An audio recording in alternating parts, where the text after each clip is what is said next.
Do you ever just want to escape to the countryside, away from the hustle and bustle of the city? Experience nature? Well, you can definitely do that by touching grass, but for someone like me who really can't go out much, I probably spend my time in the virtual town of Japan Street. Published on August 1, 2019, Japan Street has been updated for 5 years and is still going strong, thanks to its world author, NEET engineer, who continuously updates the world.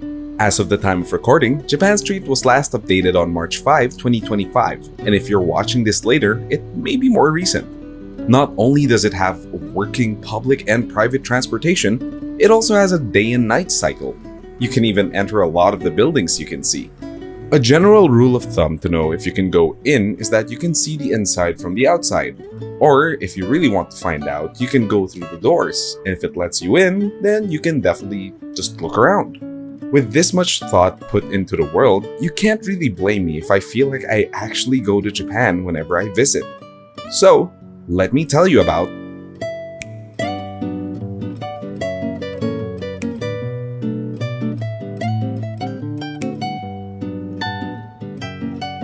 The world description roughly translates to, this world is being jointly developed by bringing in models with the goal of recreating a Japanese townscape.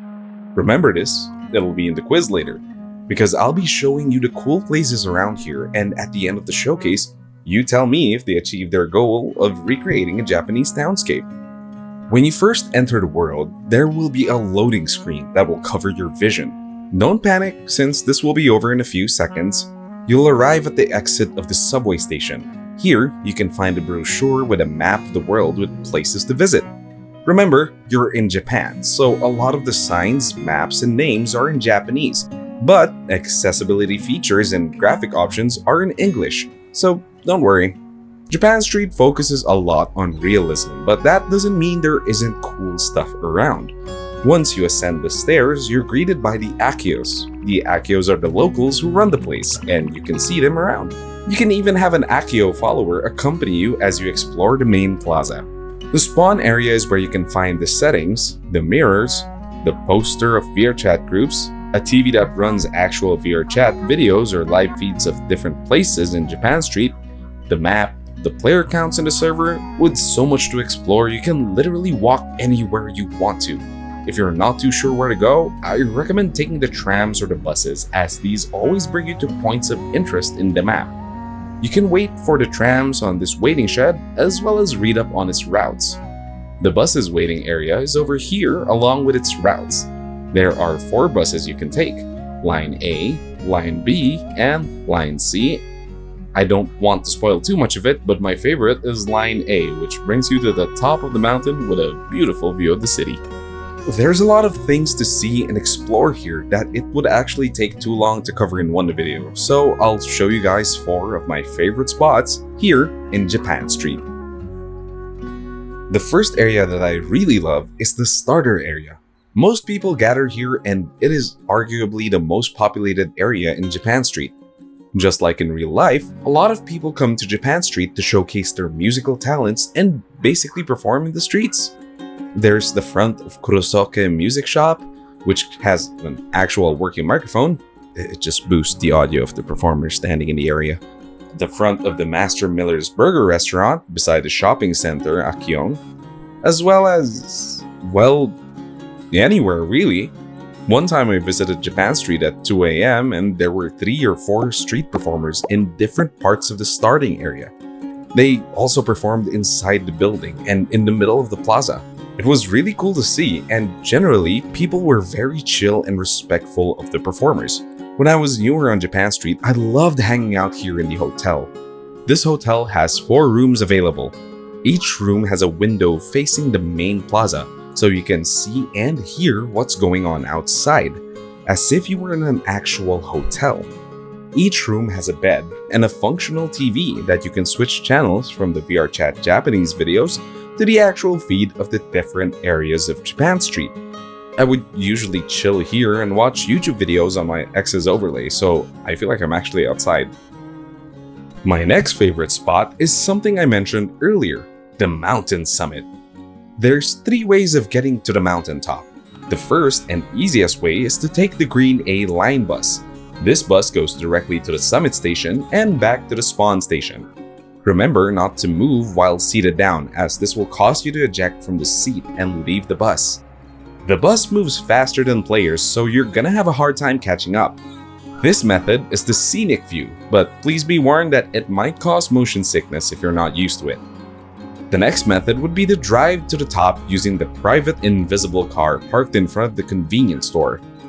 This car seats 4 people and lets you freely drive around Japan Street. You can even see the engine. Be warned that it also causes motion sickness if you're not careful driving. If you want to have more passengers, then there's an invisible van at the basement 2 of the mall beside the Spawn Plaza. Road tripping is another fun activity we do from time to time. The last method would be to just straight up walk there. There's a scenic route you can take, which is a hiking trail in front of the school. You can get here by dropping off this station on the tram. There's a huge secret in this area that I'd love you guys to find out.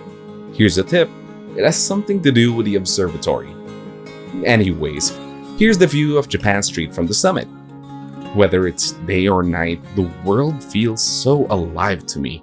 There's a great picnic spot with a view of the city. There's also a ranger station, I think, but it has an office and a restroom. There's this vending machine, which looks great at night, by the way. Just vibes, straight up vibes. This spot is just vibes. It's call of the night. It's what it, that's what it kind of gives me the vibes of. My third favorite spot would be the convention area. I'd love to learn how to make meshes for this so that we can hold events using the area. It also just reminds me of the good old days when I used to go to anime conventions. It just feels like an actual place, with all the small rooms and even the bathrooms for the guests. The convention area has all these displays which can be used to load a mesh made using the method here in the booth page. I still don't get it, but I'll let you guys know if I get it working, I guess. I'm not sure. If you do know how, please let me know because we'd love to hold conventions here. So, weirdly enough, there's this convention center area, and in one of the booths they have like a bed. If you wanna, I guess if you want to sleep in public, not sure, but bed. You can get to this location by using the tram and drop off at this station. Alternatively, you can drop off in front of the convention area while the tram is moving. So, if you're wild. You can also RP a whole logistics team at the back while moving things for the convention.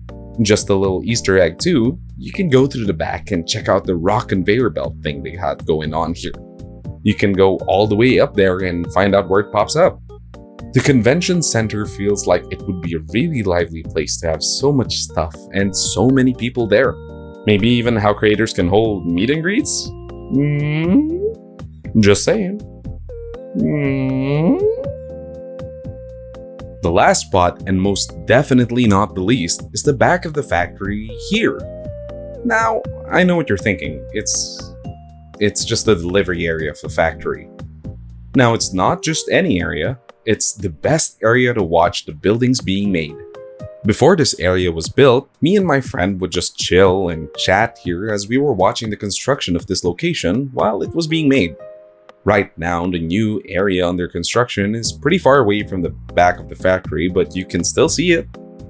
You can also see people who rode the back of the truck, and they'll eventually pass you by and you can say hello. You can even join them if you want to. Oh, I also forgot to mention, all of the cars that are moving on the road, you can ride all of them. You can ride on the driver's seat, on the passenger seat, hell, even on the back of the trucks. Okay, before we get sidetracked anymore, that was all I knew about this place at the time. But after looking around more, I realized you could temporarily exit VRChat reality and peek into sub-reality. If you entered this area, there's this warehouse where you currently are, and you can see the kind of machine you're trapped into. Once you enter this other warehouse, you'll see the sub-reality you're currently in. You can stay here as long as you want, but you can check Japan Street more by exiting through the red boxes. I really didn't think there was anything that cool around this factory area. I just really liked watching the construction and smoking a virtual cig as we chatted about life and stuff. Makes you wonder if there are any more other secrets in Japan Street. Well, it's quiz time. You remember the questions I had you memorized at the start? Well, let's answer them now. The world description roughly translates to, this world is being jointly developed by bringing in models with the goal of recreating a Japanese townscape. Now that I mentioned these living spaces to you with memories I've had, do you think they achieved their goal of recreating a Japanese townscape? Because for me, I think it definitely does. I can point you anywhere in Japan Street and I can tell you there's something cool there. This one time, me and my friends were in an invisible car driving around Japan Street for an hour, looking for a specific building that just got added. I only knew that because of NEET Engineer's Twitter page. They just posted a picture and that some features were added.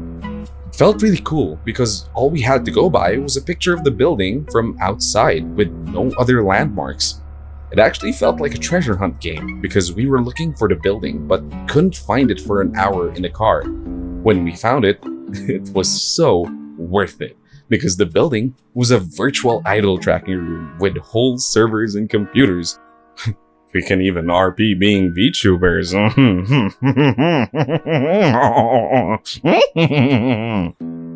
This place is truly a vibe. Whether in a private or public instance, it's always lovely being here. I've held an onsen event here and would love to host all kinds of events. If ever I don't feel like world hopping, I'd pop in Japan Street and hang out in the hotel rooms and feel like I actually went out on a short vacation. I'm a sucker for details and heavy role-playing, so I like the inconveniences with purpose. There's even a console here at the starter plaza that lets you use /walk, which slows down your movement speed to get that strolling speed. There's definitely more to explore here and a ton more activities that I hadn't talked about yet. I don't want to spoil it for you, so please check the world out. Again, it is Japan Street by NEET Engineer. There's so much to do and see that I feel like more people who like VR in Japan would really love going here. Thank you, NEET Engineer, for creating and updating such a memorable world. I hope you guys like this vid. If you do, a like and subscribe is always appreciated. If you want to watch some VRChat beginner guide, check this video right here. See ya!